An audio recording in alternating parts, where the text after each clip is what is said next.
Thank you so much for joining Dental Marketing Theory, a podcast by Gary Bird. In today's episode, our guest is Santosh Patel, president and co-founder of Complete Specialty Solutions.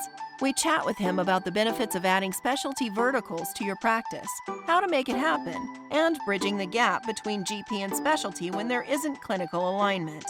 As always, please make sure to like, subscribe, share, and leave a comment, as all of those things really help our podcast and get the word out. Hope you enjoy today's show.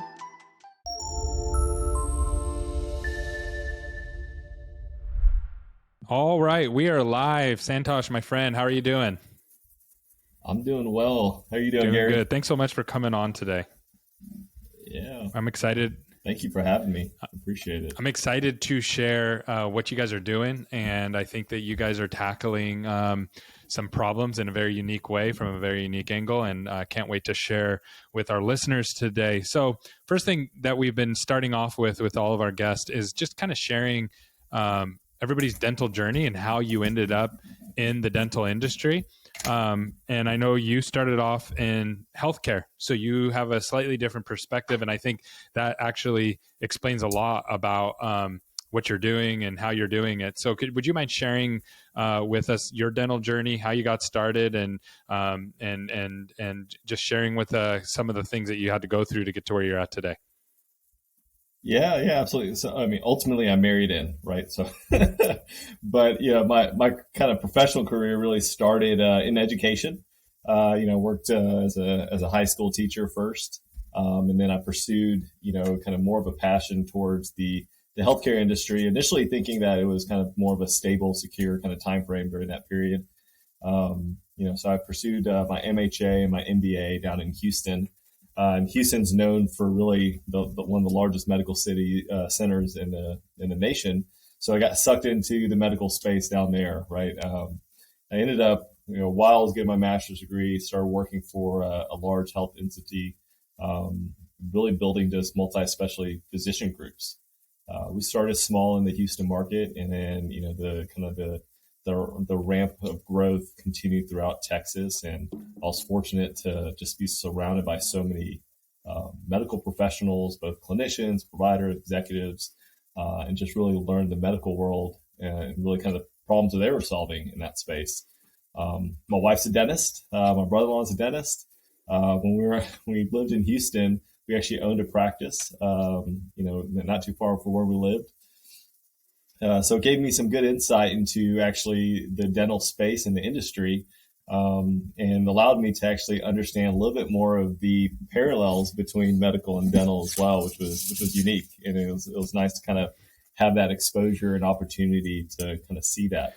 Yeah, I love that. And I know your wife's as you mentioned, your wife's a dentist. She actually works for a 7-location DSO, correct? She does. Yes. It's actually one of her dental school friends owns the DSO. It's local. It's local to 5 minutes from our house, so it's really convenient. And she's been there going on a couple of years now, and really enjoys it. Again, I think a big part of it is there's multiple providers there, kind of creates that camaraderie, that connection. She's had very good support there. There's always good days and not so good days, but ultimately she's really appreciated the structure that they have there. That's awesome. Yeah. And so I know one of the things that there's some parallels with dental and the health industry as far as consolidation goes. What are some things that you've seen coming together? Your wife works for a DSO. You come from the health field. What are some things that you see that are running parallel there? Yeah, actually going back 15 years in the medical world, right? That's when you started to see the pendulum start to swing, and there was a lot of consolidation.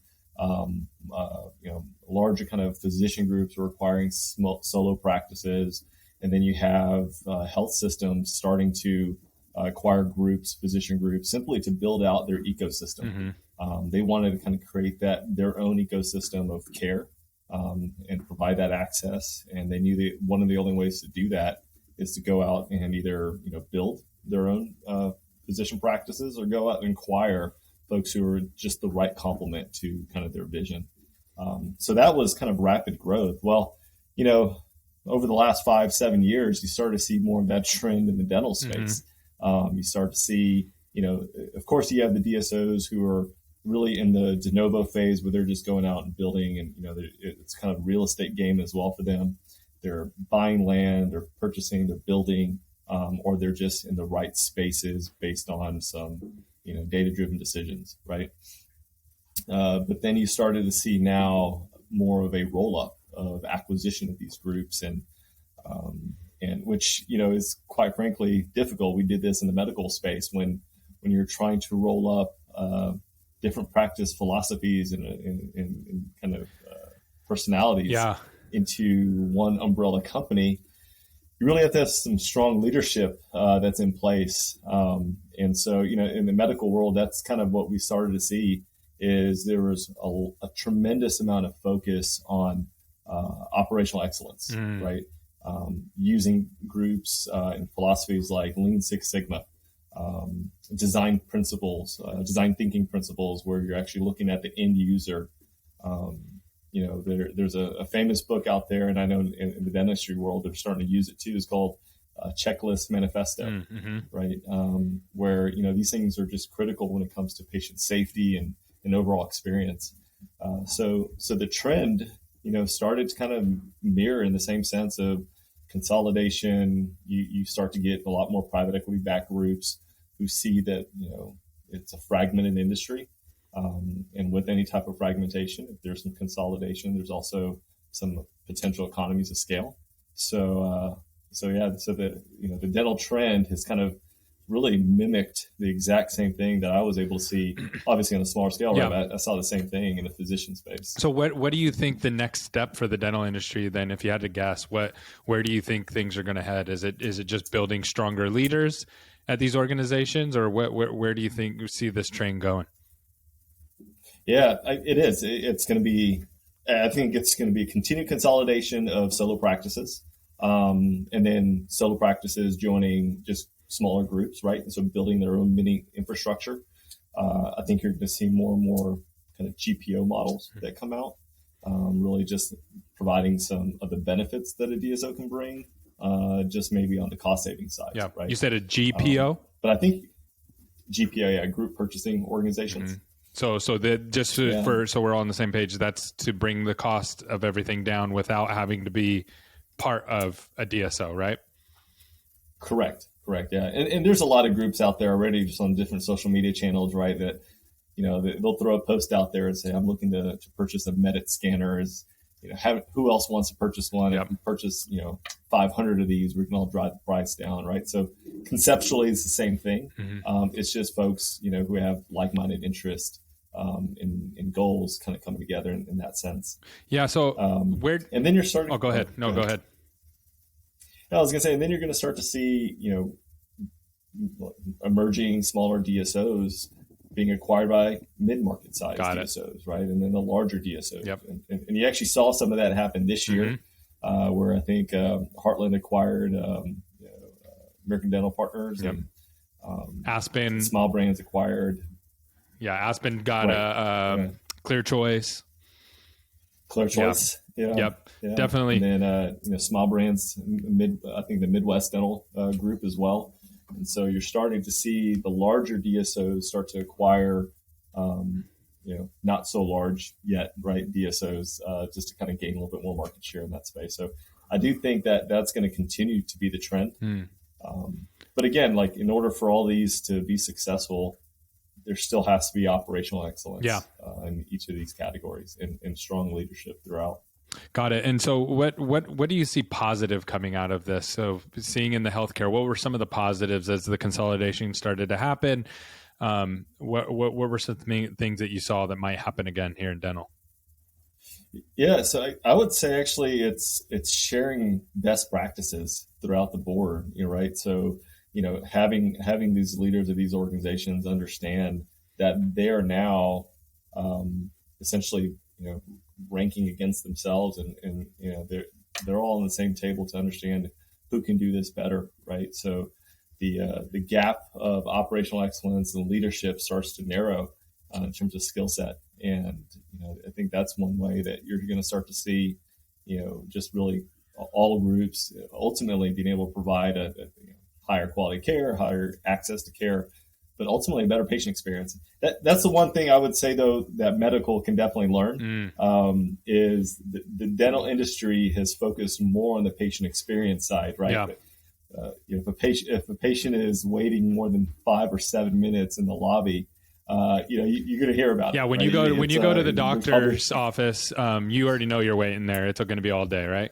You are. Yeah. And it's expected, Yep. right? It's one of those things. The patient, you go look at some of your favorite physicians and go to their Google. You hardly see any Google reviews, right? Yeah. But in the dentistry space, they really follow the mantra of service. Yeah.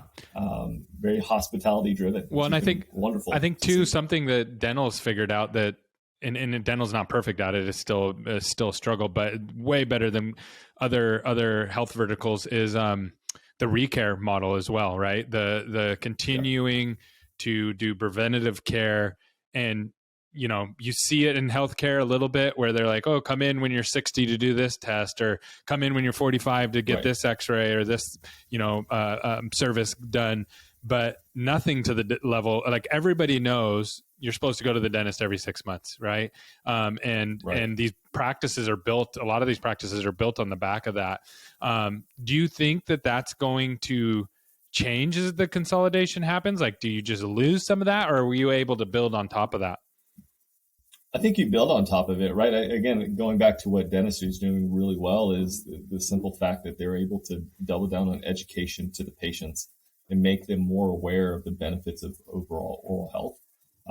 So I think as consolidation occurs, typically that's getting some economies of scale on marketing dollars and access points, and so you're going to start to see more and more education out there because of it.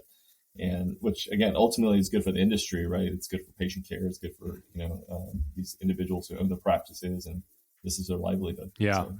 Yeah. 100%. And then, what do you see some of the negatives that come out of when the consolidation happens? What are some of the downsides that, if you're not careful, you can kind of fall into those traps? Yeah. So, we saw this in the medical space when we were just trying to grow too fast, right? So sometimes when you grow too fast, you take your eye off the ball. When you take your eye off the ball, it's a critical element, and things fall through the cracks where, you have lack of communication. The vision that you set at the top of the organization doesn't always get carried through at the bottom and level within the practice level, right? So there's a gap in communication. There's false expectations to the providers, right? Which creates a lot of frustration, creates a lot of animosity, quite frankly. And so, you actually will see groups, both in dental and medical, they run fast and then they pause, right? So then they try to catch everything back up. Because sometimes it's a land grab, and it's I've done that before. It's just like, man, we need to grow. Now we're growing, go. And it's like, okay, now we need to get everything back in line. Yeah. Well, it's just like every major city. Look at their roads infrastructure, right? Like that's such a good example. You got homes being built. Yeah. You got homes being built everywhere. And now, the city's like, oh, well, maybe we should get a road that's going to those homes. Just build a freeway over the top of all of them. Yeah. So, but very similar, right? I mean, that's kind of the risk and challenge with consolidation. I do think there's going to be some benefit, right? So let's think about dental reimbursement rates, right? So dental reimbursement rates haven't really improved. I think getting some consolidation kind of gives you a little bit more leverage. Leverage. Yeah, buying power and leverage to come back and say, this is what we're looking for.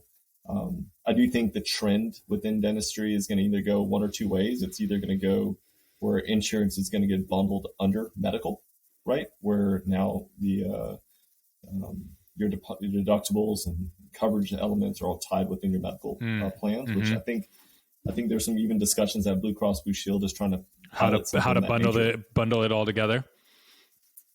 Right. I mean, because dental is not really insurance; it's just a discount plan. Yeah, exactly. Right? Yeah. So, it's either that route, or it's really just going more to an in-house savings plan. More and more, groups have either their own plan, or there's a lot of great tech companies that kind of built their own. That solve that problem for a lot of patients and offices as well. Yeah, I've seen that a lot, and those That's interesting. And some of those in-house dental plans are actually better than the insurance. Like if you do the math on them, they actually work out better for the patient. And it gives you options, right? I mean, that's kind of the benefit. It gives you your options. You've established now a deeper relationship with the practice. And again, like it allows you to not feel stressed on, the use it or lose it kind of concept, right? It always exists. Mm-hmm. Yeah. You're doing what's right for you. And financially, it actually kind of works out to be about the same, ultimately. Wow. So That's really good. A great take on that. What are your thoughts? So one of the things that you said that dental does really well is on patient experience. So compared to the health industry, what are your thoughts around that? And what are we doing well? What are we not doing well? And what are some things to keep in mind? I would say that the patient experience side on really, number one, just kind of getting the patient into the practice, right? That's number one. It's creating that access, creating that visibility into to the dental office, and getting them in quickly and being really mindful of their time. I would say that's probably one of the most critical elements. And you see that across the board, just on reviews, in the comments that are in reviews. So I think they do a great job of that. I also think more and more dentists, they're spending time, they're going through CEs and a lot of role play, but they're just ultimately getting better at educating the patient on their treatment options, right? Yeah. Whereas in medical, it's quite a quick conversation. It is. Okay, you need this, go do this. Yeah. Yeah. Okay. Well, I'm going to, they walk in, they're literally not even looking at you because they're looking at a lot of the EHR systems. And they're saying, okay, well, we don't know enough information yet. This is what we're going to have you go do. So go here and go do this. And then hopefully we see you in 6 months because, well, and a lot of times get you back in and review information. This might be a biased opinion. You can correct me if I'm wrong on this, but a lot of times when I go to the doctors, I feel like I'm providing them a lot of the information, right? Like I'm like, hey, I have these problems and I tried this and I tried that. And they're like, have you tried this? And I'm like, no, but I'm kind of allergic to that. So I can't. And they're like, oh, okay, maybe. I feel like, I hate Googling healthcare stuff, you know what I mean? Because then I always get scared that I have everything, but I kind of feel like that's the medical process. On the dental side, it's a little bit different, right? Like I need them to tell me what's going on. And I know sometimes dental gets a bad rap because people are like, well, they're always trying to sell me something, right? So there's kind of like the foundational dental stuff, your fillings, your root canals, your extractions, things that kind of have to happen. Then there's kind of the cosmetic side, which is your clear aligners and your veneers and those kind of things. And so it's interesting. Where do you see dental moving to? Do you see it moving more to the medical side when it comes to that? Or again, can they kind of retain that? I think they can retain it. I mean, one of the things that they are moving more towards is teledentistry, right? Which is going to at least kind of create, although you may not be able to diagnose specifically because there's no x-rays or anything of that nature, but you can immediately create a relationship with the patient and understand before they even walk in, maybe some of their challenges and issues they have, right? So I think you're going to see a trend more towards teledentistry, and that's also on the specialty side, right? Orthodontics and implants, and being able at least to educate for the patient to educate themselves.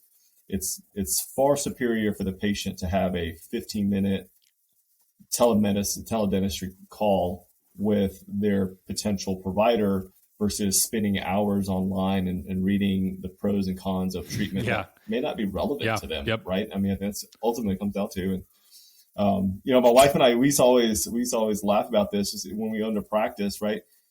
A lot of times patients walk into the office and they just have this big no sticker on their forehead, right? Like, so they're thinking, I'm only coming here for my cleaning and that's it. And they don't want the full list of treatment options that could be needed. And a lot of times, when you start to unpack that, people kind of compare it to like going to a mechanic. Right. So you go in for just an oil change, and then they tell you need your air filter change, 100%. You need your tune-up, you need this, and this. But now when you go to get your oil change, you expect to understand to get a comprehensive list of things that you need, right? And so that's no longer a negative stigma. No, it is. Yeah. And 100%. And it's also in how you present it, right? So if I come in to get my wheels rotated and you're just like, hey, you need these tubes. You can tell I'm not a mechanic guy, right? But you need these tubes repaired, right? And so there's tubes in a car. Yeah, these pipes or whatever, they need to be changed out, and it's $10,000. All I hear is $10,000, and I'm like, that doesn't. Correct. I don't want to do that, right? But on the flip side, if you were like, hey, look, we're rotating your tires, we happen to see this. Your car's motor is going to blow up and it's only going to last another, couple thousand miles if you don't get these things changed out. And those motor repairs are expensive. It could be $20,000, $30,000 to, whatever. Now all of a sudden the $10,000 looks like a great deal. Right. And so I think some dentists have gotten really good at that, at being able to explain, you should get this filling done because I know you're not in pain. And I know you don't feel it yet, but if you get this done, it's going to be able to prevent these other problems. And again, that's really what the hygiene ReCare is good at, is being able to come back and build that relationship. Because if you have that relationship and I trust you, then it's so much easier to be able to, when you say, hey, you need $5,000 or $10,000 worth of work, now I'm like, okay, it makes sense. And I trust you to be able to do that. And so it's totally different. Like that no sticker isn't there, right? Because you've built that relationship month after month, every 6 months over the years. So I'm right with you on that one. Walk me through a little bit, changing gears on you. So walk me through a little bit through your revenue model and how you guys make money at your company. How's your revenue model work? And just walk us through that. Sure. I'll kind of go over just a quick overview of our company and what we do, right? Yeah. So our business is really tied to providing in-house specialty services to general practices and DSOs. So we want to provide oral surgery, orthodontics, periodontics, and endodontic services. The vision there is we want to kind of keep patients and profits in-house. We want you to refer in, versus out, focusing on kind of right case, right place. But we also want to be the specialty department. I mean, we're structured operationally to be able to do, patient identification to scheduling, treatment planning, insurance verification. We come in and we're really the team that comes in with our own supplies and equipment and RDA clinical team. Our own on-site operation. So every aspect of really a bolt-on specialty department is our vision of our company and what we've been able to do over the last 3.5 years. And so, I guess to your question is, how does our revenue model work and how does it benefit really our clients, right? So again, we have clients that are solo practice owners. We have clients that are DSOs. I'll kind of go with the start of the solo practice. If you think about an oral surgery day, once a month, or even orthodontics, once a month, that's usually a $10,000 production or collection day, right? So once a month, you're talking about $10,000, and we'll go with production. So $10,000 production. Our fees are somewhere between 65 to 70%, and again, that covers everything that I just kind of described. So if you just take that component and go on the conservative side, let's say the practice retains 30%. Well, that practice now retains, in essence, $3,000 of EBITDA that month. Yeah, I love that. From just one day of specialty, right?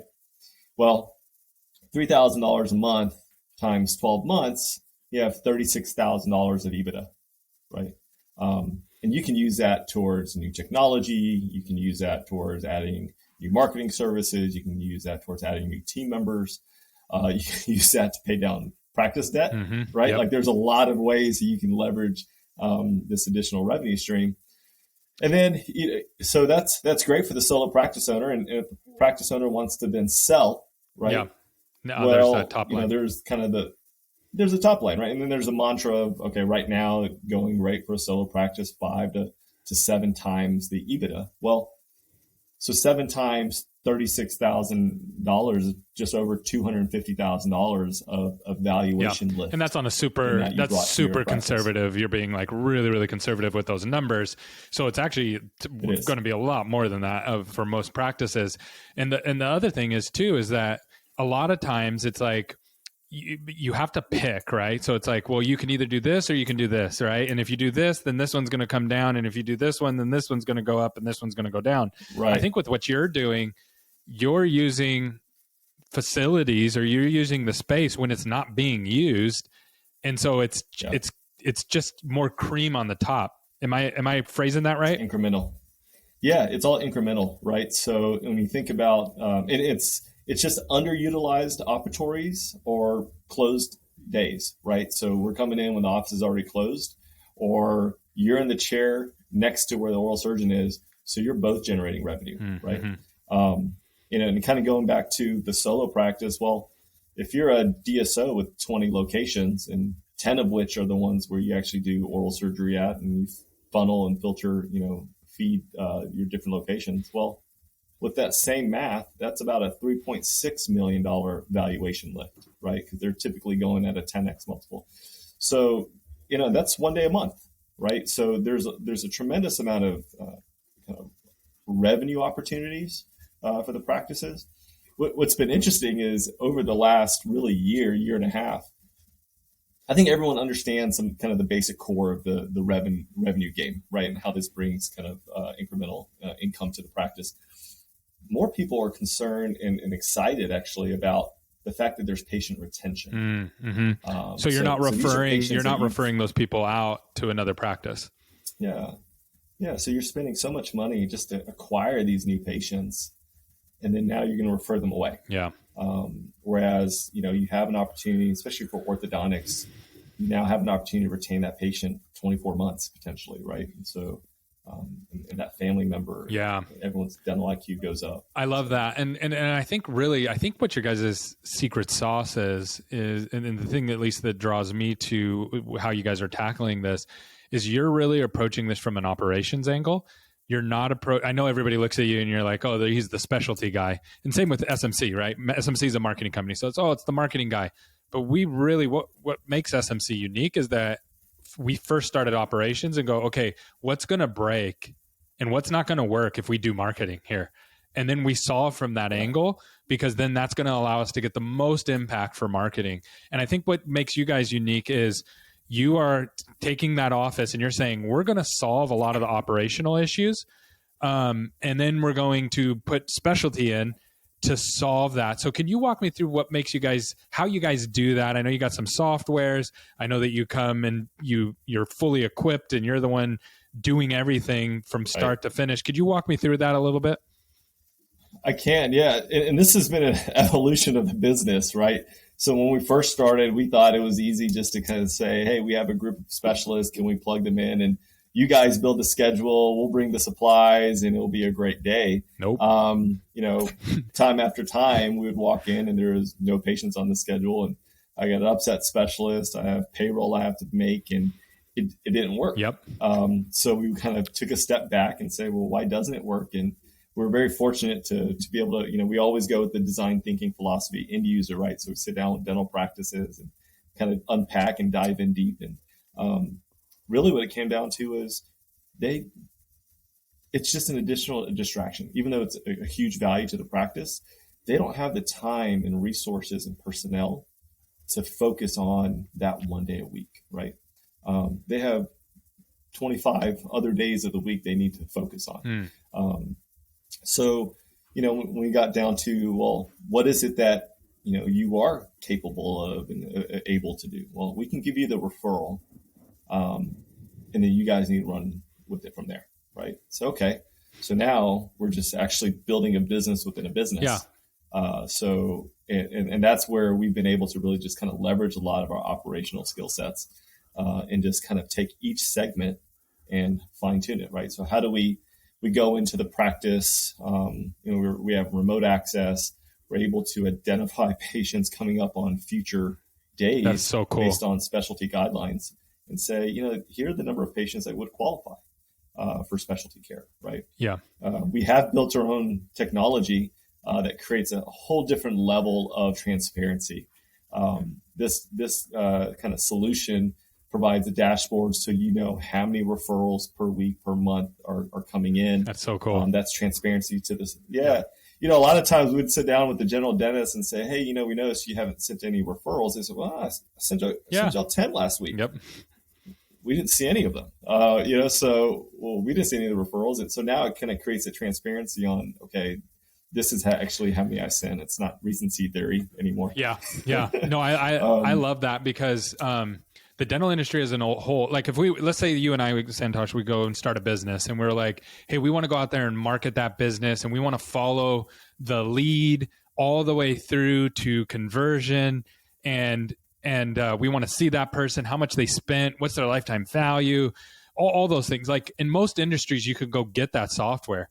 In dentistry, it doesn't exist. And you're actually solving. So SMC is super passionate about solving like, okay, let's see if they're ReCaring and let's see if they bought treatment and what doctor they went with and what hygienist they went with and how are they performing for marketing versus just regular patient referrals. And you're actually solving the next step of that of, okay, how do I continue the life span of this patient with this business, right? And so I just love that you guys are solving that and at the level that you're solving it. And it makes you super unique, number one. I'm maybe someone else is out there solving it, but I haven't seen it. And number two, we haven't seen it. Yeah. Me either. I haven't seen it out there. But then number two, you're actually making things better because this is what the patient really actually wants, right? I mean, your wife's a general dentist. Yeah. What do your patients tell your wife? Do they love being referred out? It's I mean, it's a very common phrase, right? It's, well, why can't I do that here when they're being referred out? I mean, every hygienist, every assistant, everyone's heard that phrase multiple times throughout the day when they're referring a patient away. 100%. And on the technology side, we actually, oddly enough, we didn't even build it with the general dentist office in mind first. We actually built it because we sat down with a bunch of specialists and we asked them, well, why do you hate traveling? Well, we absolutely hate traveling because there's no transparency. I have no idea. The phrase that we constantly would hear is, I feel like I'm flying blind when I go into a day. And now, because of technology, that is no longer a problem. That is so cool. Right? So, they're able to check, panos and medical history and their schedule all from their mobile device, right, on their couch a couple of days before the day. That is so cool. So that's actually brought us a lot of excitement. And so it works for our business model, it works for what we do, but we're actually very confident that there's a lot of DSOs and groups and practices. That software. They can use it. Yeah, 100%. And we could totally geek out on this, so I'm not even going to let us go down this road. I'm going to put your feet to the fire a little bit on this because I know this topic that is a big one, right? So what do you do about the GPs and the specialists? How do you bridge that gap? Because you've already mentioned it, right? The specialists feel this way, the GPs feel this way, and you said in the healthcare industry, not having clinical alignment is one of the biggest issues. How do you solve that? Because you're coming in and you're like bringing in specialty into this practice. So how do you work through that? Yeah, I think the biggest part of it is that in order for that to happen, you can't just introduce a general dentist and specialist and say, hey, y'all make it work, right? Someone has to curate that. Somebody actually has to understand what is the general dentist office looking for? What is the practice profile like? What is the opportunity assessment? And then somebody needs to go back to our specialist and position that to say, here, this is what we're looking at. This is what we're going to do. Let's go do a meet and greet, right? So we're not forcing the relationship. It needs to be a good cultural fit, right? But sometimes you have to have that difficult conversation. And a lot of times the specialists, again, they're built to have, relationships with the general dentist. They don't always go into it by saying, okay, how many patients are you going to have for me, right? Because that can be a huge turnoff. Yeah. How much money are you going to pay me? Right? Yeah, exactly. So that's why we come in and we just do an opportunity assessment. We plug in, typically we plug in like Jarvis Analytics into the practice. We understand their patient demographics. We understand how many implants have they restored but not placed. We can get a better subset of an assessment of that practice to go back to our specialists and say, hey, here's what we have. Now, here's also the office's expectation of you, right? So we're putting everything on the table. We're very clear. Data is allowing us to do a lot of that. Kind of taking a step back to the previous discussion on medical and dental. medical has data. Yeah. And has always had data to make decisions. They know if you do these things over and over and over again, it will lower this chance of this happening again. Yeah, absolutely. And groups like, Jarvis and Dental Intel and Practice by Numbers, it's great. They're giving power back to the general dentist offices with their data to make the right decisions, right? So who has the data now? It's just insurance companies. Yep. Well, that doesn't seem right. Yep. So, that's a dangerous place to live. Yeah. So these organizations, these groups have now empowered practice owners and DSOs to take their own data back and look at it in a way that's meaningful, insightful, that's going to drive, appropriate decisions. I love that. So, and now, what's in it for the specialist? So if I get it, you're going to make this relationship work, and you guys are going to help make that work and make sure it's a right fit before even moving forward. And you're going to have those hard talks up front, so that way it's not awkward for everybody involved. But if I'm a specialist, why not just open my own practice, and why not just do it myself? Yeah, actually, many of our specialists have their own practices. A lot of them went to the specialty program to focus on some of the more complex cases. And a lot of those cases should occur within their office setting or in a hospital setting, right? But a lot of it's what we found is about 80% of the treatments that they can render in a general dentist office. Wow, that's a big number. So, it is, and again, if everything has to be done the right way, medical is heavily regulated. We're trying to bring that same level of regulation, belts and suspenders concept to this space. But what's in it for specialists, right? If done correctly, there's productive days that can be less stressful, and allows more of an engagement with the general dentist, right? It's actually interesting. A lot of our specialists who own their own practices, they're solo specialists, right? They have emails, they have random phone calls with their referring providers, but it's actually unique because now they're in a practice and they're lacking that professional engagement. They were lacking that before, right? So it's actually somewhat exciting. They're operating in a silo, right? Silo. Yeah, that's exactly right. So it's, they actually enjoy it. They can sit down, they can talk through cases and make sure there's some kind of completion of the treatment plan and, a start to finish kind of concept. Yeah. And it's the way I look at it too, taking the medical side out of it, just looking at it from a business angle is like, I look at just like the supply chain, right? So if I'm going to buy a bottle of water, every time someone touches every hand that it touch. So when it goes off the barge and it goes to the distribution center, and the distribution center does it to the service station, and et cetera, et cetera, et cetera. Well, that adds a little bit of cost on it. And what especially in specialty right now, people are beginning to wake up and go, oh, we better do direct to consumer, which you have to change your whole business model to be able to go direct to consumer. And you have to train your front desk. You have to train your office people. You have to train your whole system. You have to have a follow-up system. I mean, it's a totally different ballgame. That's hard to do. And if you could just go directly to the source, so if I didn't have to go through all the supply chain and I can just pluck those cases right out and have them handed to me, and I get what I was getting before, I don't see why you wouldn't do that. And again, as long as you have the clarity, sure. One of the other things that comes to mind right off the bat, and this may apply more so to the younger specialty crowd, is the debt side of it, right? So I'm coming out of college. Yes. I'm like, hundreds of $500, $300, $400, $500,000 in debt, depending on who you ask, which in like 6 months, that's probably going to be at least $1 million because of inflation. Right. And, sure. So how could I work with somebody like you to avoid some of the overhead and the debt and all those kind of things? Yeah. Interesting. I actually just had this conversation with a malpractice company who is asking more about our model and why our specialists actually enjoy our model, right? And it's one part of it is because they essentially have to work more. They're coming out 500, 600, 700. We have an orthodontist who's $850,000 in debt.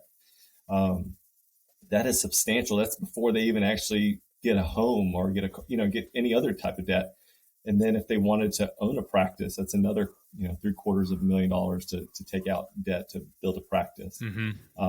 Or in some of these like larger oral surgery groups, you have to work a couple of years and then you got to drop another $500 to $1 million just to buy in.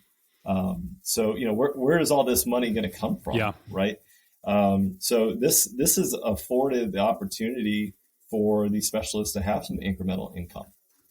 So if they have their practice, they can consolidate it down to maybe 3 days a week or 4 days a week, and then go work with us a couple days a week to kind of earn some additional income to pay down those expenses. And that's probably, from a specialist's perspective, that's probably going to reduce stress, right? Like this is a big time protector to their sanity.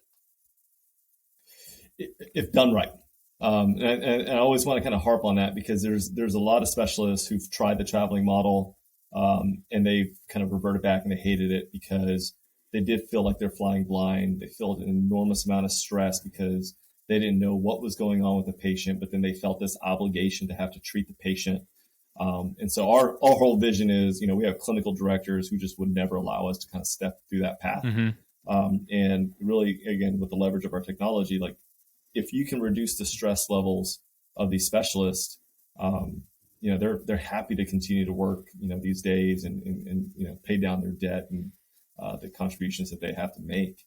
So, it's definitely an opportunity for them just to continue, just to, generate income for themselves. That's awesome. Changing gears on you. I know you're a member at the DEO. How does that work with the way you guys are formulated and how that partnership, how's that gone for you? But then also I would love to know if there's any parallels in the health field like the DEO. Yeah. Oh man. So oddly enough, right, some would view me as just a vendor because we are providing services to dental offices. But by the structure of our organization, our company, we are technically a specialty DSO. So we have a PLC, we have management companies in different states that we're in. So that's how we were allowed to be members within DEO. And it is, it's been phenomenal. Like coming again from the medical world, there was events every month where leaders would come together, sharing, their failures and successes and the good, bad, and ugly, right? I just didn't realize that actually existed in the dental dental industry as a whole. I went to a few. Actually, just joined DEO in June. It's a breath of fresh air, right? Because it's not a constant flex like you see on a lot of different social media platforms. It's people who are vulnerable, people who are open. There's an internal network where, I asked a question a couple of days ago. I got 4 or 5 responses back, and where else can you have an opportunity to learn? And it's also, it's just perception, right? And I'm sure the folks at DEO are happy with my initial perception, but initial perception was it's just high level conversation. You guys should be good leaders. You guys should be good communicators. But they all say that, but then they actually dive deeper into it, right? So how are you going to be a good leader? And, back in August, there was a session on talent acquisition, right? They dove deep and they did. I was actually at that event. Listen to some role play. I actually spoke at that event and then I watched everybody else speak. They went through the whole process. And I think that was the first time that they have had a summit where it was just one topic from end to end. And I know it had really good, I got feedback that they had really high scores from the attendees there. So I'd be interested, what did you think of the conference and how did you feel about it going through that? Yeah, I think folks, you have to be able to understand that everyone needs help, right? Everyone needs a coach. Everyone needs a mentor. The most successful individuals in the world all have a coach, right? And sometimes it's hard to find who is that coach going to be. And this is an organization that allows you to have a coach in different areas, in different spaces. But that particular event in August was great. We're all struggling and trying to build our talent acquisition pool, right? We all have the exact same struggles. Purpose of this event was to dive deep into what do your job posts look like? How are you actually marketing to recruit? Or are you just throwing out a post? right? Yeah. The conversation was also, when you do bring in a candidate, are you moving fast enough for that candidate, knowing there's 10 other people who are going to offer that candidate a job? Yep. Right. So these are eye-opening events that you sit back and you think, I'm not doing that. I need to do that. And then during the actual event, there's pause time where you stop and you open up your actual workbook, right?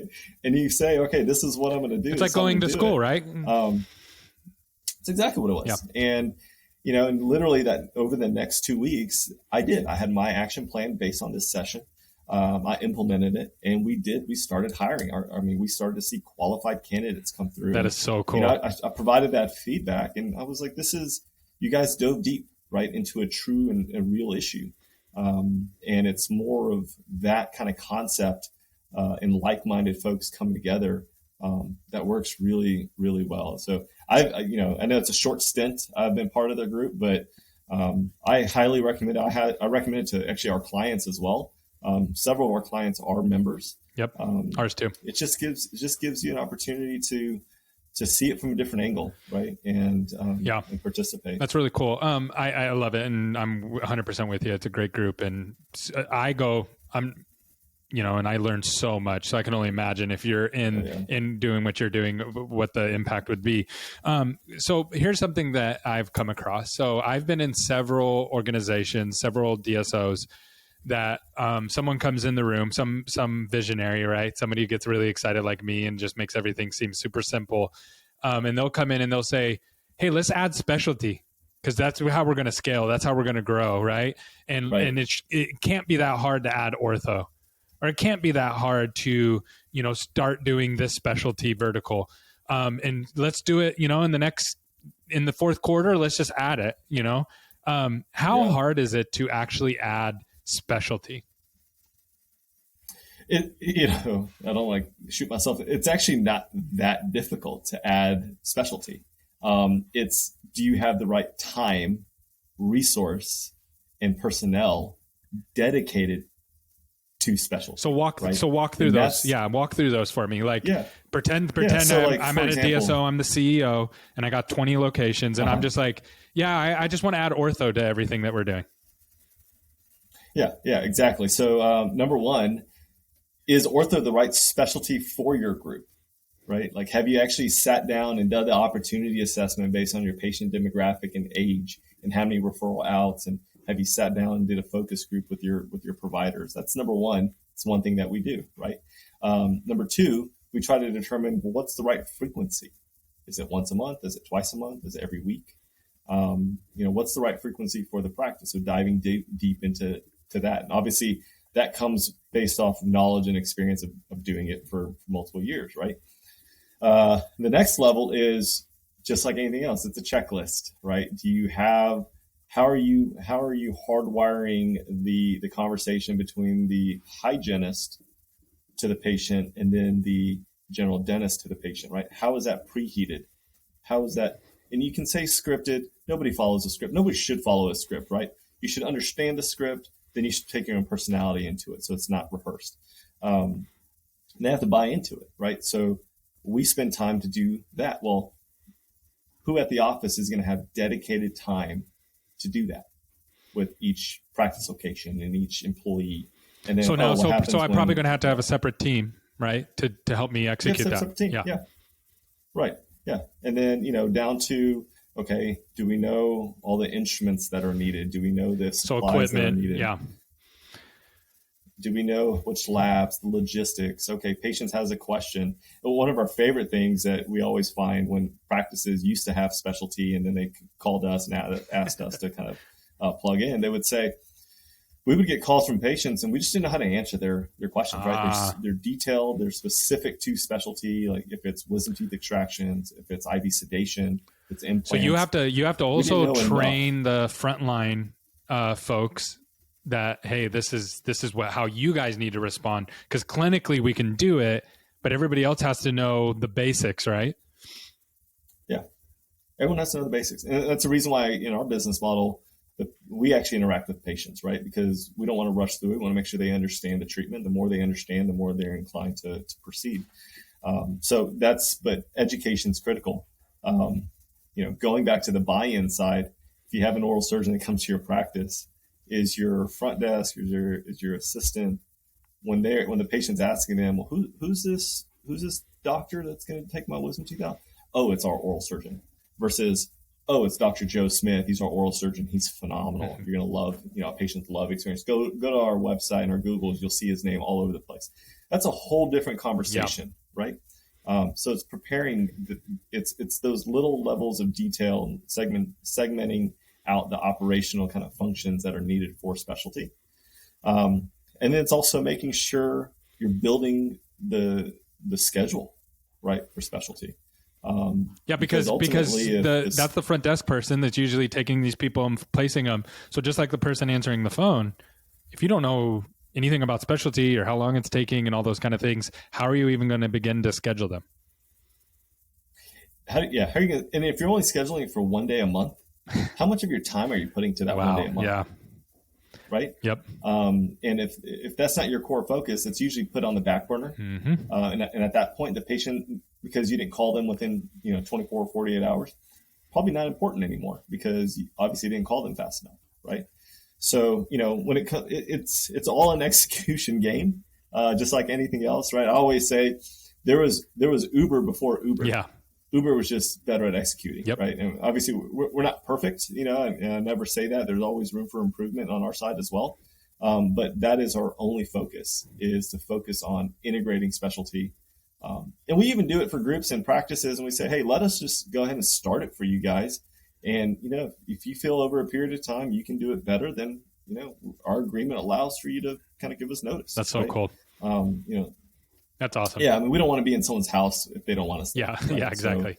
So, 100%. We're the same way, set up the same way. We have a very similar approach. I think that's why everything that you guys are doing resonates with me so much, is because you're solving the problem from really the only way that you can solve it. And from my perspective, so that's great. So changing gears on you one more time. So what is your favorite marketing campaign of all time, or what's your most impactful marketing campaign of all time? Any industry? Can I go any industry? Any industry, just from when that like it's impacted you in a way that still lingers with you today. Yeah. So when I think about, and we're trying to actually help do this with our clients and on the dental implant side, but I came from the world with orthopedics, so orthopedic surgeons, right? We had two different strategies. One strategy was the material, either social or print, mailers, whatever it was, it needed to hit an emotion. And one of the things that we would always see on traditional marketing was Dr. White Coat, CV, if you're in pain, call us. Yeah. Right. Well, define pain, right? Maybe I'm not in pain, but I can't play tennis like I used to. Yeah. So my shoulder hurts when I play tennis. I can't play tennis anymore, right? Or, I want to walk on the beach with my spouse, but I can't because my knee hurts, right? So we actually started converting, our marketing material to more emotional based. So our material would be individuals playing tennis, right? It would be individuals walking on the beach. On the dental implant side, it's folks actually enjoying a wonderful meal at a restaurant, right? Or taking pictures at your child's wedding.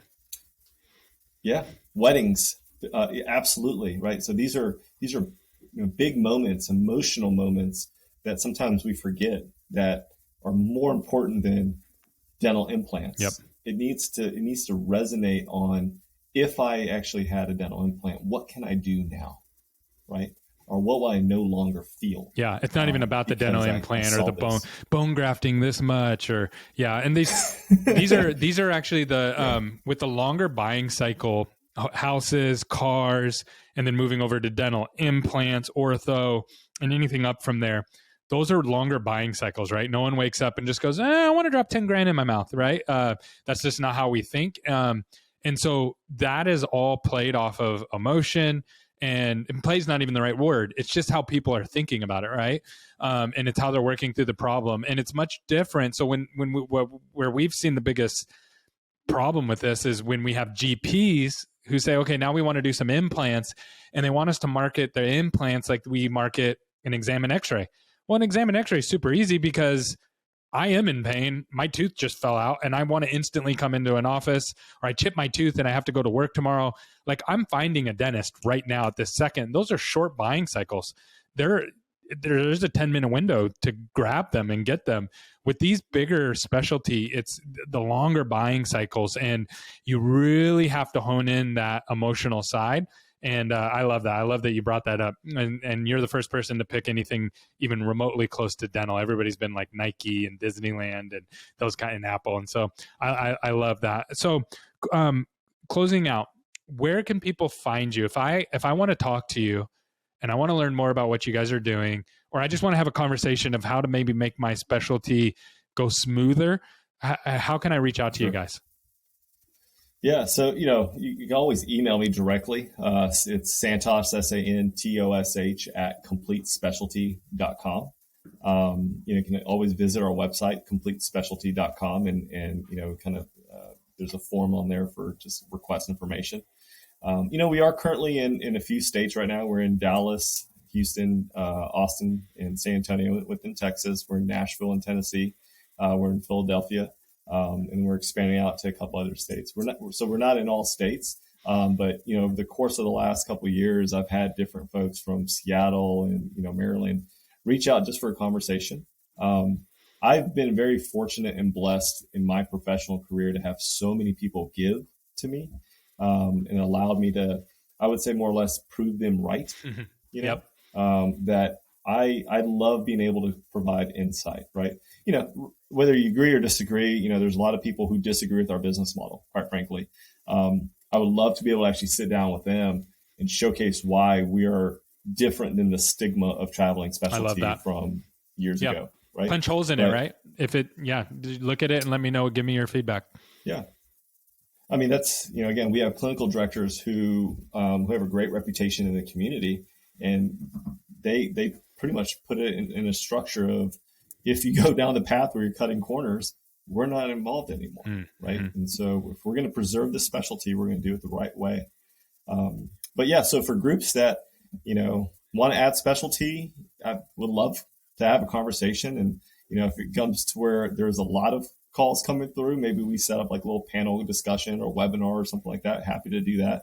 And also throw out there, it's not just adding specialty. A lot of the general dentists should continue to get CE and become more familiar with Invisalign, become more familiar with dental implants. Even if you are not placing them, the more you do, the more you diagnose, right? And the more options you can provide to your patients, and ultimately be able to kind of retain those patients within your practice environment. I love it. Well, great job today. Great content, great information. I know our audience is going to love it. And I really appreciate you taking the time to chat with me today. Yeah, no, Gary, I appreciate you asking. And, again, I love what you guys are doing and taking a really tactical approach to marketing. And marketing tends to scare a lot of people because they don't know where their money is going to go. And the fact that you guys are very strategic in how you want to approach it, and you're kind of protecting yourself in that sense as well is phenomenal. So kudos to you guys. Kudos to what you're doing for the industry. And I'd love to continue to stay connected with you. Yes, sir. Thanks so much.